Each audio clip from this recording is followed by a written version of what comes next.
HRC's Corporate Equality Index takes a big hit. This is the focus group.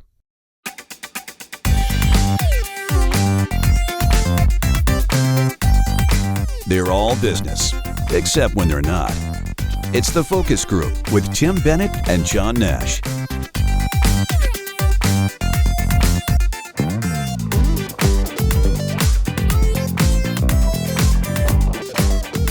Welcome to the Focus Group. John Nash here with my good friend and co-host Tim Bennett. FocusGroupRadio.com is our website. You can learn all about us there, including our Tuesday podcast, TFG Unbuttoned, audio only, 3 stories, about 20 minutes, quick and out. And we hope you learned something that you didn't know before on either show. And if you happen to want to see the focus group in video form, it drops at 1 p.m. Eastern Standard Time on YouTube and on Facebook, or available always in your audio platform of choice. Get it all sometimes out. Sometimes I wonder about formatics, because Tim and I were trained for the radio, and every time I say radio, for some reason I remember, who was the band that did "I'm on a Mexican radio"? Something voodoo. Yeah, I think you're We'll right. have to think about that one. But I'm sure that was one of somebody's those yelling at us right now. You idiots! Don't you remember who that was? So here we are, rolling through the week. Focus group time. Tim, you had some story that you wanted to share about a Chinese buffet. Yeah, I don't know as much as it was a story other than an experience. So there's a Chinese buffet down here.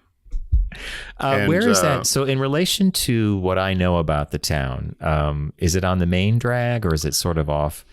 So people confuse, the town's the town. The town is 1 square mile, Rehoboth Beach. I call it Rehoboth Beach proper because the zip code has everybody and their uncle claiming they live in Rehoboth Beach, but they can't vote and they don't pay taxes to the town. So, but out in the county, in Route 1, where as you come in, it's all that sprawl. Yeah. There's a Chinese buffet that's there. And I've always been curious about it. So, and of course, none of my neighbors have been. That curious? So, but when I was younger, we used to go, in college, we used to go to these buffets, particularly when the rowing team would travel. And back then a buffet was $4.95 or something. And they would cringe when they saw 60 or 70 guys over 6 feet tall coming in to raid the buffet. And they're making no money today, right? So I love Chinese food. Richard does not. And one of my neighbors, Pat, likes Chinese food. And Joyce kind of thinks so. They're probably a generation ahead of us. So I said, let's go to the Chinese buffet. So Richard immediately said no. Joyce is like, I'll wait in the car with Richard. Pat's like, I'll go in with you. We'll do the buffet. Now, Pat had thought I'd been there before. I hadn't. So we arrive, and you don't need a reservation or anything. But as we arrived, it's obviously one set price, kids are less. And it was a Sunday, which was probably a mistake because it was family day. So there's a lot of screaming kids. And I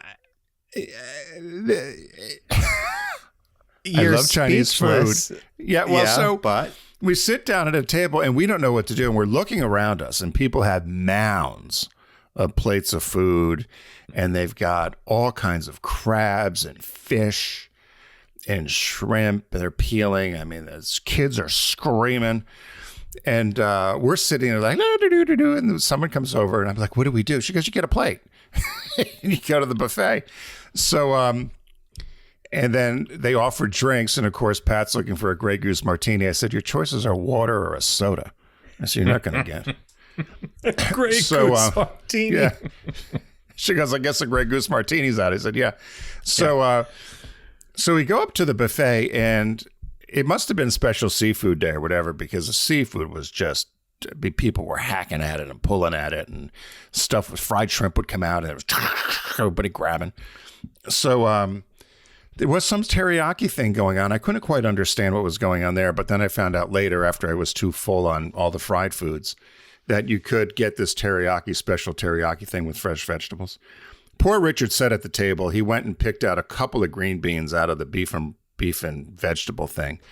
He had some green beans and maybe he had a half of a spring roll. And then I had gone and I had more fried food, John, than I ever had in my life. I'll probably break out in pimples. I had a piece of fried chicken. I had fried shrimp. What's fried chicken doing in a Chinese buffet, by the way? I don't know, well, exactly, because I was intrigued, right? So I thought, I'm going to get a piece of fried chicken. So I got a piece of fried chicken. I had fried shrimps. I had a piece of fried flounder. I had some dumplings that I couldn't quite understand what was in them. And there were a few other things that we just couldn't quite figure out what they were. And then Pat gone and got a dessert tray for her, but I didn't even touch the dessert thing. She was biting into things. She didn't know what it was. We didn't really know what we were eating. And poor Richard, I know, was hungry because he didn't have hardly anything. So the bill came for the four of us. It was $70 or something. And I said, what do you leave for tip? Like, you had to leave a tip. So I said, well, I think we usually leave 20%. I said, the person just came by and told us to get a plate. I mean, essentially is about it. Picked up another plate. So I didn't know. That was a good question. I don't know what you're supposed to leave at a buffet. What do you leave at a buffet restaurant when they don't service you or anything? They take away plates. So I left about 15% probably. So you left 10 or 14 bucks? $12, I think it was. Okay. All right. And it was funny because so we're sitting there and we thought it would be a nice night out. I thought we'd spend it a couple hours there, let's get another round of food or whatever. And Pat looks at me, you hadn't been here before? I said, no. She goes, oh, I would have never come if I had known you hadn't been here. And, and so we had a little ice cream thing and some other stuff. And it was just lots of screaming of kids, lots of activity. As Joyce said, the fruit looked nice. That was on the buffet. And so she looks at me and she goes, okay, we've done this. Can we leave? And then and she goes, and we don't need to do this again, do we? I said, no, we don't have to do it again. Okay. So we get up and we're laughing. And on our way out, I said, oh, Joyce, I said, Mondays and Tuesdays are senior night. I said, we'll have to come back for the discount. And she just looked at me. And so the funny thing is we got there at 5:30. We were home by 6:15. Oh, I mean, what? So it was in and out. Richard sat there very politely and very nice, but he picked out with the tongs, about 5 string beans. Little veggies. I said, come on. Oh, they had sushi too. I didn't dare take the raw. I was going to ask you. I've been to a Chinese buffet years ago when Bob was working at a company. I think it might have been Town and Country, and he had a coworker named Allie, and we met for lunch, and we went to this place off Park Avenue down in the I guess it was the 30s. And they knew about this place, and we walk in. It was huge. I mean, it was huge. And we walk in, 2 tour buses pull up and out screaming. The locusts, like locusts. Like I don't know if they were Japanese or Korean or Chinese, but everybody's coming in, and then everybody's getting set up at these big tables, and we make a beeline for the buffet because we're like, it didn't matter where you stood on this line. They would just push in wherever they wanted. Hands are reaching in between you to get. I couldn't stop laughing the entire time we were there. The food was okay. I forget what we paid for it, but it was the whole experience of being basically. Have you been back? We never been. No, I only needed that one time. That's and as you said at the beginning of your story, it's not so much a story as an experience. Well, and they have, in Philly, they had a Japanese buffet, which was very, very different. And Matt and I used to love to go there for lunch. It was $11 a person. And it was as you'd expect. I mean, it was neat and orderly, and you could eat off the floor sort of thing. I mean, it was no screaming kids. So that was very different. And I've been to an Indian buffet, which was similar. It was actually quite nice in Philly. But I was curious about this. I don't need to go back. But it was... Hey, listen, you should come down sometime. 2 things. And I saw this. So I can't believe I didn't know this existed. So in Oaks, PA, which is right next to King of Prussia, they've got this toy museum. and you get on a little train and you go through the museum because it's so big. And they've got just essentially every sort of toy that's ever been made. And you go through this little thing. So we got to look at a train. I like that. Okay.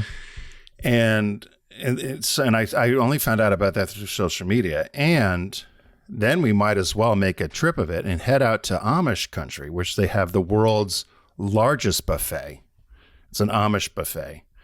And it's been featured on 60 Minutes or on CBS This Morning one time. I saw it featured. But you can see videos of it. It's like a football field size of food. Amish buffet. Yeah. I think we need to do the toy museum and the Amish buffet. This is a good trip. Could be a focus group road trip, right? Maybe in the fall it'd be nice because the leaves are coming and yeah.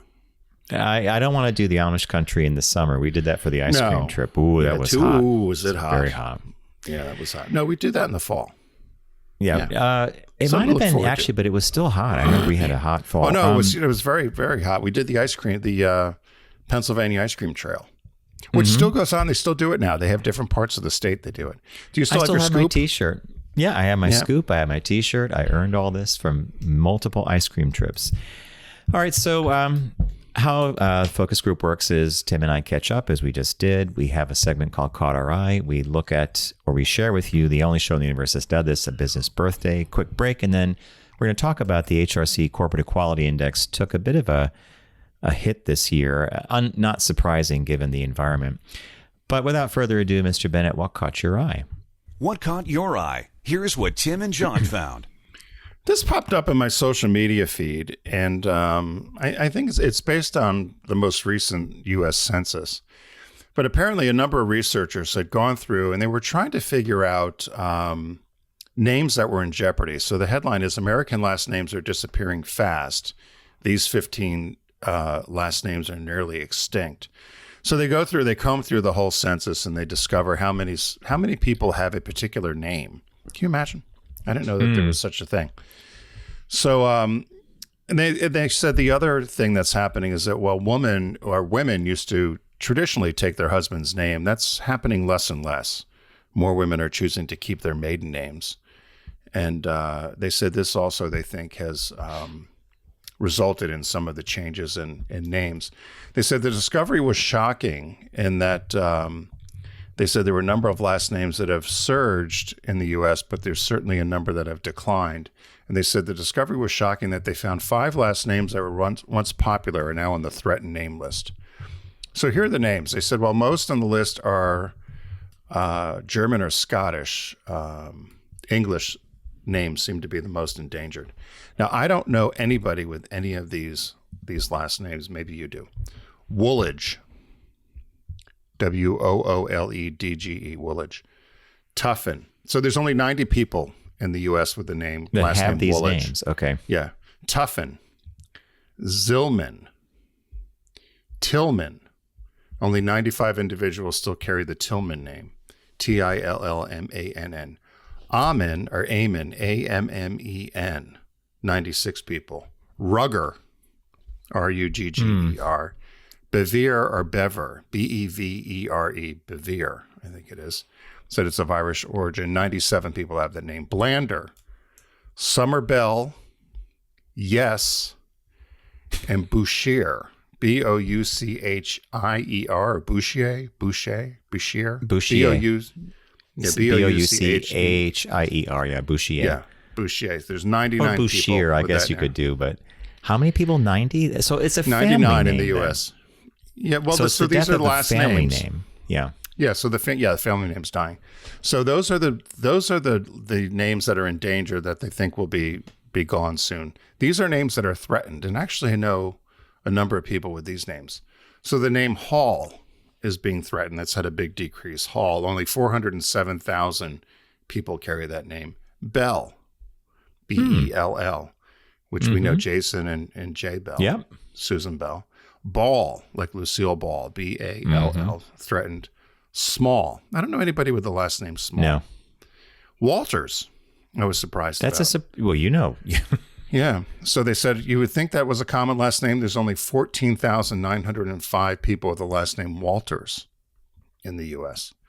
They said part of the part of the change they think is that either family names dying out are demographics, of course, social and historical factors such as high mortality from conflict or disease, society practices of adopting a spouse's name. They said also immigration officials, particularly famous in Ellis Island, when they would just take a name that they thought they heard and they'd Americanize it. So they said the one thing they did notice is that there's now a trend that people are returning to bear their original surnames of their ancestors.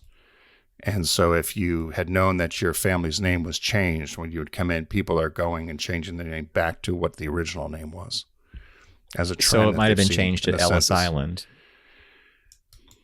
What's or that? You might have changed it. It might have been changed at Ellis Island. Say your name. Yeah, say you came in and said, well, this happened to Brian's family, I think.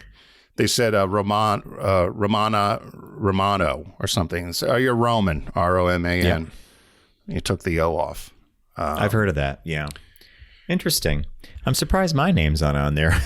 Nash? Yeah. There's probably, yeah, well, no. No, so the threat names Hall, Bell, Ball, Small, and Walters. Interesting. Really interesting. That's but on that other name of endangered, I didn't know anybody with any of those names. No, and it's someone like, would you have sat at a desk one day and the light bulb went off and say, I'm going to look at the last names and see which ones are dying out? Like, it's a very specific thing, right? I probably got cut in Doge. You got to do something with the census. I need some more data out of the census. What are you going to do? Let's find out how many people have certain last names. All right, get to it. Run it through. Yeah. Well, what caught my eye, I like that one, Tim. I didn't see that on any of the news feeds I have. What caught my eye was something very different. It's a kind of a GoFundMe at the end of like one of these stories that the internet loves and people just love. But here's the headline. Domino's driver, 68, bought a Diet Coke for a customer and then ended up with $77,000 from strangers. So 68-year-old Dan Simpson, who works for the Department of Agriculture, I think he's out in Idaho. He's a part-time Domino's driver in Boise. Maybe he'll see now in TFG Unbuttoned, we talk about Boise not flying the flag, but having the flag poles wrapped in. He could drive by in the car. He made a split-second decision on March 28th that most people wouldn't think twice about, and the internet cannot stop thinking about it. So here's the thing. He had an order come in, and the order called for a Diet Coke to be delivered with like a bottle, maybe a liter thing of Diet Coke to be delivered. The store was out of Diet Coke, and on his way to drop off the pizza, he made a pit stop at a convenience store, and with his own money, he bought Diet Coke for this customer. He shows up at the house, and he's delivering the pizza, and he explains to the customer that the store did not have Diet Coke, but he stopped and bought it, so they're all set, and they could have a nice evening. Here's your meal. The recipient was like, well, I don't have enough to give you cash. His name was Simpson. The last name was Simpson. He goes, I want to give you a better tip. And this guy, Dan Simpson is the guy. The customer's Brian Wilson. Simpson's like, no, you gave me a great tip. I'm all set. That was it. But it turns out that the customer, this Brian Wilson, he and his wife are visually impaired. They have sight issues. And so it wasn't a small gesture for him to just, if they had to go out and get the soda themselves, it would have been a very different affair. Things take longer because of the fact that they're impaired. They had a Ring camera. They posted the video of the exchange at the door with this Dan Simpson, the government employee dropping the pizza off. And for some reason, the internet loved it. They set up a GoFundMe, and days later, he's got $79,000 in donations. And Simpson is weeks away from retiring from the Idaho Department of Agriculture, where he spent the last 14 years doing his main job and the second job as a Domino's driver, trying to build up enough money to retire comfortably. I'd say he's going to be retiring pretty comfortably now, right? So that's it. So he gets to keep the money, I guess, right, from the GoFundMe? Mm-hmm. Yep. Wow. What's a nice story? Well, I love it because the guy was this part-time job. He's making money so they could retire comfortably. The first thing they're going to do is I think they're going to see some of the California redwoods. And I smiled and I thought, well, okay, he and his wife could do that. If they do an electric car, make sure they go to Muir Woods because you and I charged there. When we had the electric car, remember we're driving there? Yeah. But this, Here's something about these stories that I think are fascinating. This pops up. It's random. Brian Wilson, the visually impaired customer, says, this guy did a great turn, stopped at a convenience store, got me the Diet Coke. Internet goes crazy. What if you just posted something saying, a tree fell on my house. We don't have the means to repair the roof. Help. Or I'm just making it up. But I don't know that you would get 79,000. No, you have to have a sad sack story. There has to be a story involved, right? You have to have the some sort of backstory that makes people have care or empathy. Yeah. So if you were someone who just rescued dogs or something, excuse me, and then you rescued dogs and your house got damaged, and now all these dogs and then people, give them money, help them out. Yeah, you need to have a cause, John. Well, you're right. Like, I on Instagram, I see these dog and cat stories or animal rescues, and they're not asking for a lot of money. They just want something for a vet to cover a vet bill, et cetera. And usually people donate.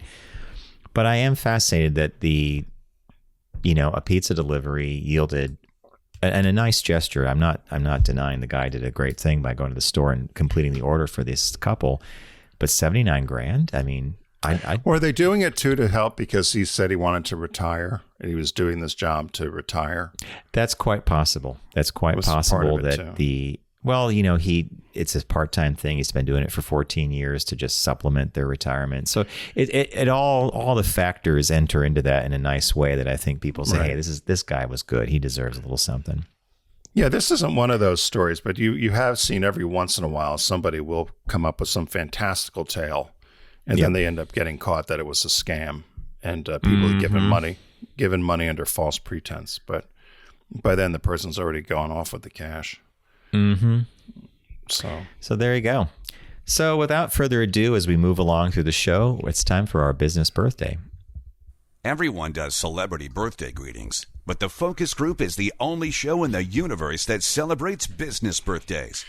From our home state, Mr. Nash, Roy Larson Raymond, born in Connecticut, April 15th, 1947. He died in 1993 at 46 years old. An American businessman. He founded Victoria's Secret lingerie or lingerie retail store in California in 1977. Do you remember in Living Color? The show in Living Color? I do. They used to always say lingerie. So ever since then, I've always said lingerie instead of lingerie. And they also had that great one with pajama. Pajama, yeah. Female pajamas. Famale pajama. Yeah. Famale pajama, yeah. So Roy Raymond, born April 15th, as I said, in Connecticut, he started an early business at 13, selling wedding invitations, and he always had the bug to start businesses and be in business for himself. He went to Tufts University, then graduated Stanford Graduate School of Business, and worked for a number of companies out in California, but he still wanted to start his own corporation. So the light bulb went off for his own company. In 1977, he and his wife had founded in Delaware, of all places, Victoria's Secret. And they ended up opening their first store in Palo Alto, California. And he said the idea for Victoria's Secret came because he wanted to purchase lingerie for his wife. And he was very embarrassed when he went to the department store. And he thought, should there be a place where people could go and not feel embarrassed and buy, intimate items or lingerie without being embarrassed. So he borrowed $40,000 from a bank and then $40,000 from family.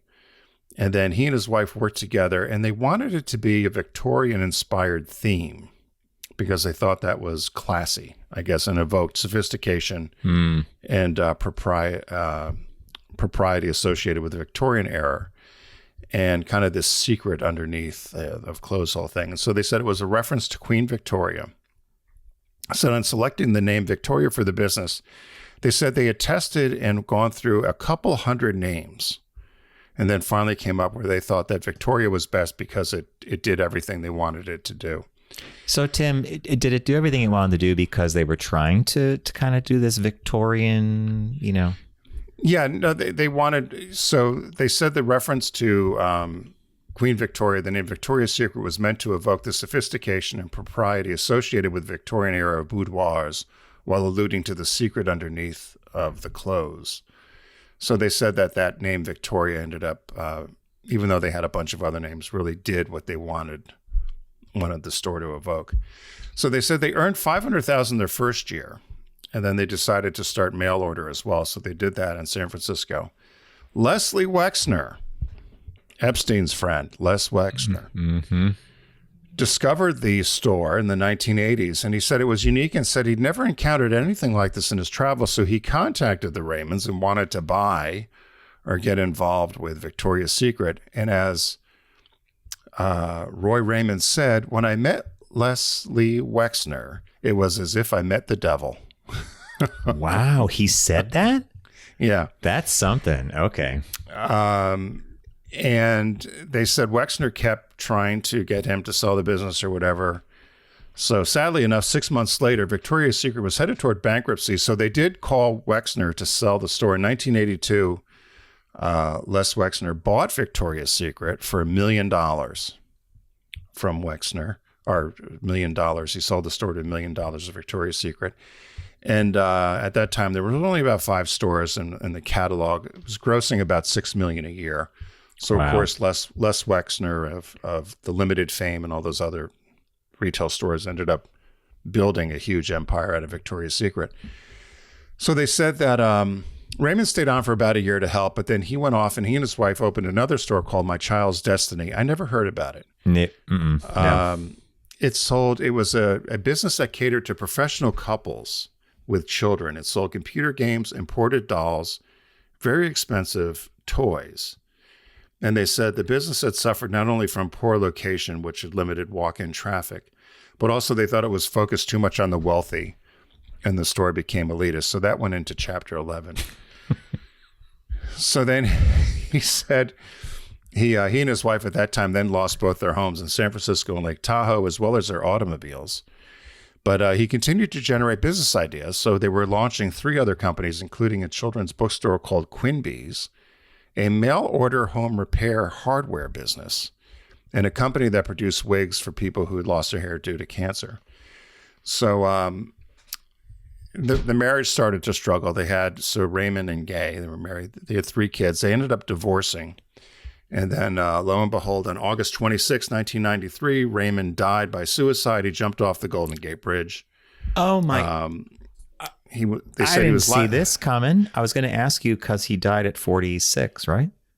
The day 46, Roy 47. Roman jumped off the Golden Gate Bridge. Remember the Tallahatchie Bridge? So he jumps off the bridge, died of suicide. Well, you got to love the investigators. Apparently, jumped off the bridge. He was found dead in the water.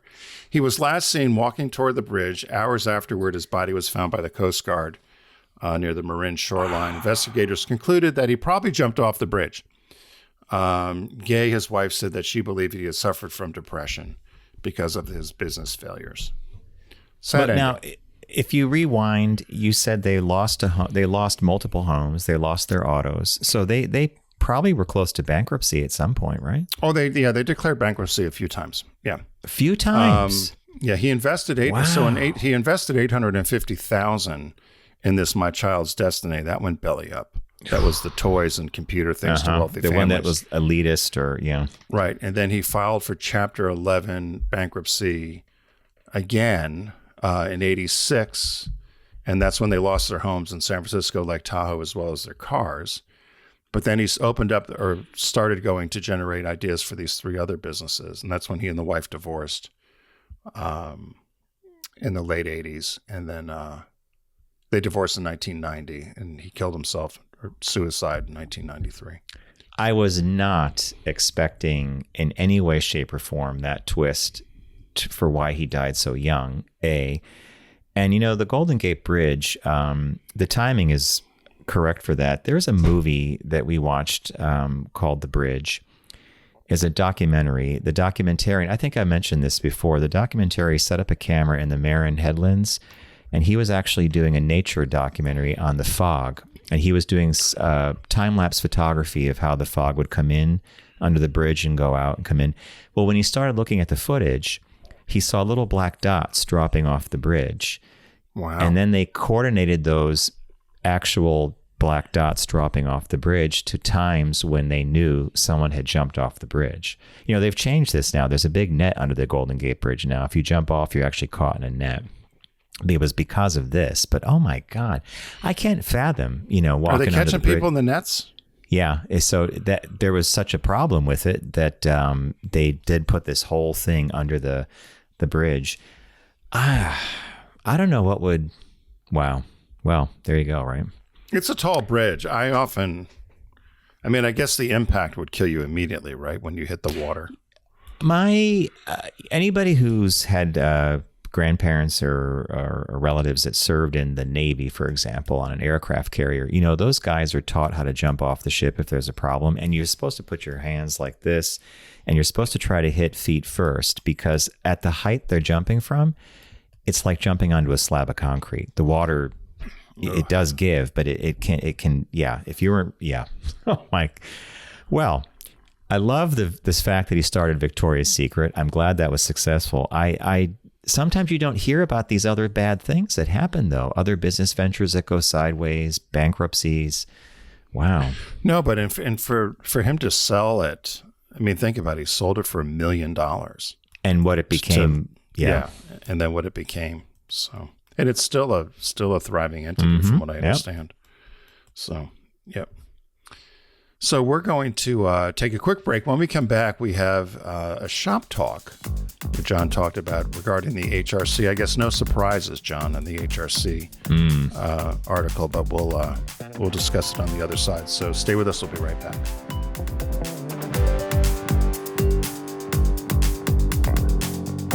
You're listening to The Focus Group with Tim and John. Learn more at focusgroupradio.com.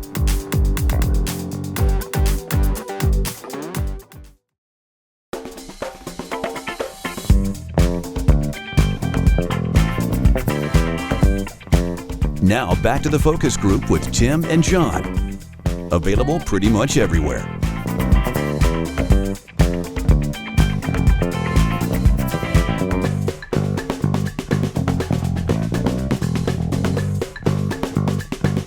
Welcome back to The Focus Group. John Nash with Tim Bennett. Focusgroupradio.com is our website. You'll learn about us there. Also, our Tuesday podcast, TFGM button.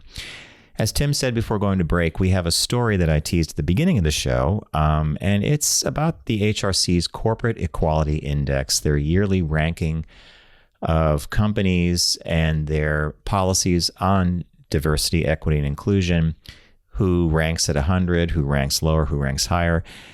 This story comes from Fox Business News, but it really doesn't matter who ran the story, because actually a lot of publications ran the exact same data.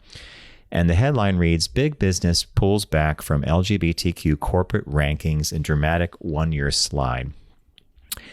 So it sets it up by saying the nation's biggest companies are increasingly stepping back from publicly sharing their diversity, equity, and inclusion policies, making a sharp break from recent years.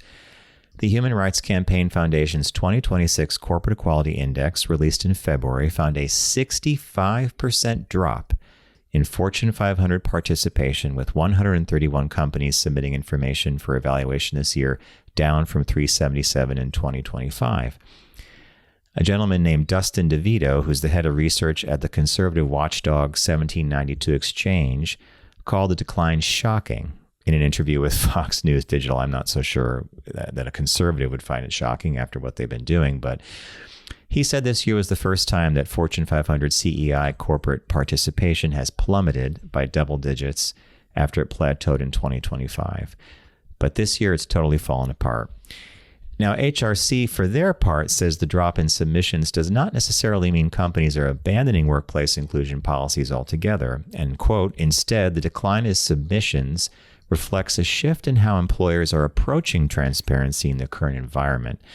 HRC also said policy implementation among companies that did participate was sustained or increased across the criteria measured from 2025 to 2026. The report says 534 companies earned a perfect score for LGBTQ plus workplace inclusion policies in this year's index. Now, I actually, Tim, did you go to the HRC Corporate Equality site, and did you check out the report at all?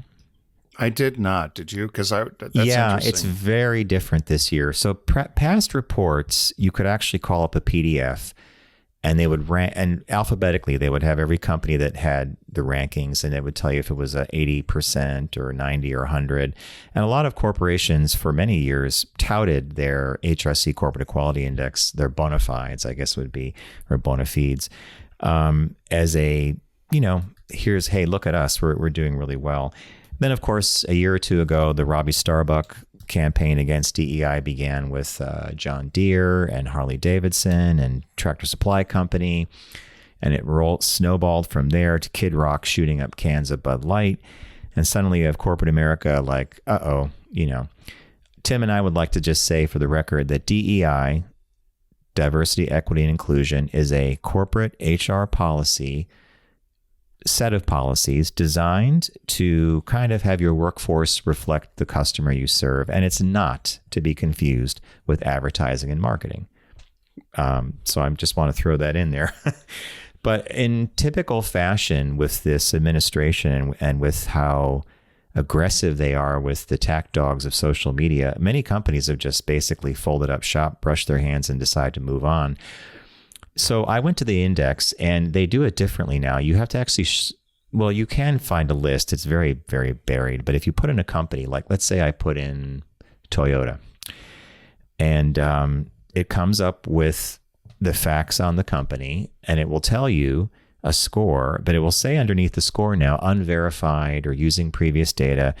So apparently what's happening is the way that companies are ranked with HRC is they have to fill out a very difficult questionnaire, and it gets submitted to HRC. Then they give you your score back. HR departments were traditionally the ones doing this, or of course the diversity department.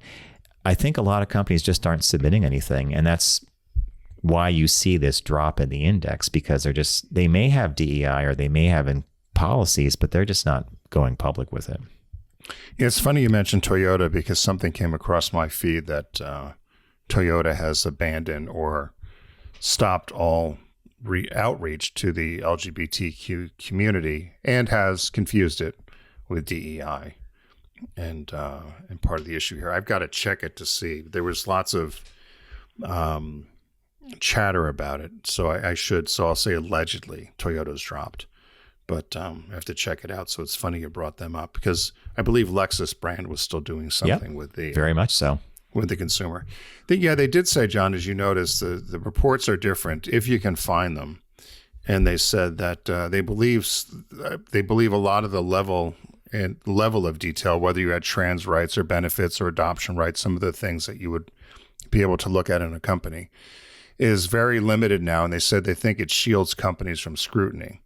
So it's been done on purpose. And you and I have talked about the HRC, GLAAD, a number of these organizations. The head, and not her fault, but what's it, Kelly Robinson? Yeah. She makes $734,000 a year plus over $100 and something in benefits. $734,000, according to the 2024 tax return. So it's probably more now. And just to clarify, the return that Tim's talking about for any organization that's a 501c3, it's publicly available. Yeah. It has to be made available. It's free of charge to look at. You can look this stuff up. 700 and how much? 734,000 plus it's over 100,000 in benefits. So that would be health benefits and travel, whatever else benefit, whatever they consider their benefits package. But when I look at some of these large organizations like the HRC that are supposed to be doing work for equality or human rights or in this case, equality in the workplace, what are people that donate to these companies getting for their money? This is these organizations, and not just HRC. There's a number of them. GLAAD, I think, is another one. Out and Equal, the NGLCC. It's Gay Inc. When you look at their salaries and you look at what they bring in and what they're paying these people that work there, I'd be hard-pressed for anybody to tell me anything these organizations have done of merit in the last 5 years. I can't think of anything. Well, and these people, executives are making hundreds of thousands of dollars. I mean, it's not just Kelly Robinson at 734. Glad is up there. The two founders at the NGLCC, who are kind of absentee, each pulled out $600,000 apiece at the NGLCC. And you know how half-assed that group's run. I mean, that's a Ponzi scheme. So, well, let's just look at HRC for a minute. You know, when you and I first became acquainted with them, when they were actually formed, I think Elizabeth Birch was the executive director, and the mission was very clear. They were on Capitol Hill. They were in meetings with senators and people from the House, people from the Senate, and they were trying to persuade legislators to enact laws or policies that, you know, stopped the discrimination of the LGBTQ community, or at least recognized us as equal citizens. I couldn't point to any legislative action at the moment that's happened, right? The last biggest thing was probably gay marriage at the Supreme Court, and that wasn't even HRC. That was the Gay and Lesbian Task Force. That was Lambda Legal. That was a whole bunch of small organizations that got that case moved along. And this Corporate Equality Index thing, I don't know. Tim, we don't make any bones about it. We've always scratched our head about this. It's like, okay, so you're going to profile the companies that are doing the work or doing it well. That's okay. But it almost became this kind of bludgeoning club. Like if you weren't part of the index, if you didn't get 100, you know what I mean? It's almost like they did themselves in on this one. And it's also, are you really going to, I mean, there may be certain people out there that say, oh, I'm not going to work for such and such a company because they don't offer trans benefits, or they're not offering spousal benefits or whatever. But the reality is this almost became like gay wheels, right? Yep. To a certain extent, that it was nice to know, I guess, nice to have. But the community has done not a very good job of holding brands accountable. There's a number of brands you and I have worked for or worked with that have left the LGBTQ space from an advertising, marketing, consumer space, not a peep out of anybody. There's been no pushback. There's been no, and it's in beverage, it's in auto, it's in finance, it's in travel. A lot of these companies just stopped talking to the gay consumer, and they didn't have any. There was no pushback. There was no discussion about it, right? I mean, there's been nothing, no pushback. Well, you and I know from our inside track that sometimes these companies, their main agency, the general market agency, if you want to call it that, oh yeah, we got someone internal. We can handle LGBTQ, Yeah. and the truth is they can't. If you want an authentic dialogue with an LGBTQ consumer, I think it does require a specialty and a special voice, a special way of approaching creative, how you look at research and data. But yeah, so the Corporate Equality Index, I think, ends up being a victim of its own success. In other words, it became such a thing that that anybody could have signed on. And Robbie Starbuck, the guy that started that anti-DEI stuff, He did. He went right on, and he went through the list and looked at all the brands he thought were as American as apple pie, and then said, "Why are you doing this?" And they all started folding like houses of cards, which tells you something else. Which goes back to what we always said as well, is if you're talking to a particular consumer in the first person, you go to where they are. You don't just scattershot like a shotgun. And that's what bit all these companies in the ass. A lot of them just threw stuff out there, didn't have an agency that specialized in doing it correctly, didn't understand the market correctly, and then started getting pushback because they did it all wrong. Target is prime example. Budweiser, prime example. You don't just send out 200 kits to influencers and expect you're going to get great press. You know, somebody's going to screw. You got press. Yeah. You know what I mean? You can't control the message. While we're on this, I pulled something up. So, John, this should be another show we do one time. So just so people we're not just picking on HRC with salaries. Glad, the head director there, makes $622,000 plus benefits. Expenses. Now, the revenue is only $13 million that they bring in, and their expenses are $23 million. So I don't know what they're spending money on. Trevor, salary $719,000 for the lead person at Trevor. NGLCC, we talked about $600K each, plus there's a person making a little more than that. That's the lead. HRC 734. And then Sage, which is a group that we know is the outlier, with their director making $144,000. Now that number sounds actually kind of right to me, right? Yeah. For an organization like Sage. Right. But some of these other ones, that's where I just shake my head. It's Gay Inc. It is, we're in business to pay our staff and to pay the rent on the building. And because I can't really point to anything else. Going back to the HRC Corporate Equality Index for a minute, I remember we had one of our clients, we were dealing with some of their people in HR, and they got the annual survey they had to figure out and fill out for HRC's Equality Index. They had a whole bunch of new questions one year about trans benefits. Do you offer surgical, it was all this stuff about what did you offer? And I remember her struggling mightily to figure out how to figure this out, because benefits often lag sometimes because the corporation has to actually figure out what they're offering. What does this mean if they have a footprint in every state or if they're around the world? And she said, I can't even answer this because we haven't even had a company conversation about this from a policy perspective. So they took a hit and their score went down to, I think it was 80 or 85 or something, simply because they haven't had the conversation yet. And when they did submit this and they got feedback, they're like, well, you're falling behind because everybody else is doing this. And I'm thinking to myself, no, see what I mean? It was something around whether they were going to add gender affirming care or something for trans. And she said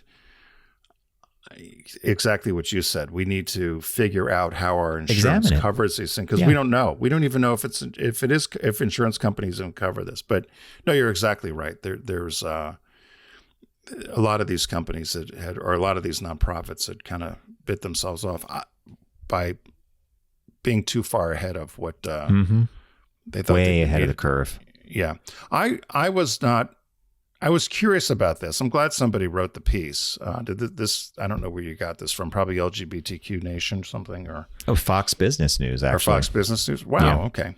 But I was surprised about this because we had heard about what was going on with Starbucks and everybody, and apparently it's made a dent, right? Yep, it did. It did have an impact. Yeah. So, well, be careful who you give your money to. But Tim, you said it earlier. Like I'm not, and I don't mean to. This is me, and this is my opinion. I don't want people to think that I'm just out there saying whatever I want to say. I don't have any friends or acquaintances who ever researched companies that they worked for based on what the HRC said, from whether or not that company had it. And I know people do. So I respect that. I know that people research, and I want them to, a brand, if it has good policies or not. But I've never personally heard the Corporate Equality Index brought up in a conversation. Like, oh, I'm applying to Marriott or whatever, and they have this number. It was more about the job and opportunity, and can they grow in it? So I don't know. That's a good point. And companies will use the moniker or whatever if they got 100%, and they would use that in their advertising to attract talent, right? Yes, and that was kind of the gist of it. So in that aspect, it was good. But I'm not surprised by this. I don't know what they're going to do to help correct it or to help get themselves back on footing. But it sounds like there needs to be a leadership reboot in a lot of these places to get back on focus, right, and back on task, which you're supposed to be doing. Anyway, after that happy note, we've had a suicide, and then the HRC Equality, and the suicide and the business birthday. Yeah, and then the HRC is down the tube with the Corporate Equality Index. Although no, it said it was still getting. They're still doing their thing, but they've had to change it and they've had to rethink it, and there you go. Yeah. So, hey, thanks for joining us here on the Focus Group. We appreciate the time you spend with us. And as John and I did our little sidebar rant, I guess, on we're going to fix everything, John. Yeah. So be sure to learn all about us and find out more about us and download all of our programming at focusgroupradio.com, including our podcast, TFG Unbuttoned, which is released on Tuesdays, 20 minutes in and out, 3 stories, 20 minutes in and out. That's what I like about it. Somebody told me they our friend Steve listens to the Focus Group, but he puts it on high speed, so because then it gets right to the time of his subway ride. and get it done with. So remember, as the summer season's starting and a lot more people are on the road and traveling, don't text and drive. Arrive alive, and we'll see you next time here in the Focus Group. Take care.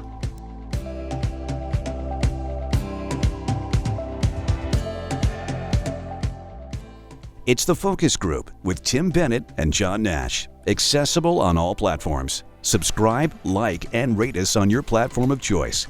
Learn more at focusgroupradio.com.